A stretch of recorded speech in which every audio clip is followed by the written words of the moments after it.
ناظرین و سامعین، سپریم کورٹ نے محرم کے جلوس کی اجازت دینے سے صاف صاف انکار کر دیا ہے اور کہا ہے کہ کورونا انفیکشن کے چلتے لوگوں کی جان کو اور صحت کو خطرے میں نہیں ڈالا جا سکتا ہے۔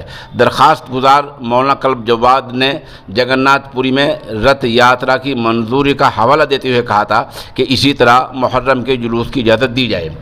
Chief justice S A Bobde کی بینچ نے کہا کہ کورونا انفیکشن پھیل رہا ہے، ایسے وقت میں لوگوں کی صحت کو خطرہ ہے۔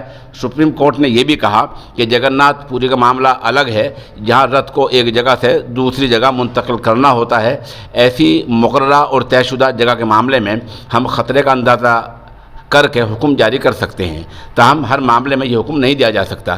چیف جسٹس نے آگے کہا، اگر ماتمی جلوس کی اجازت دی گئی تو ایک خاص سماج پر کورونا پھیلانے کا الزام لگایا جا سکتا ہے۔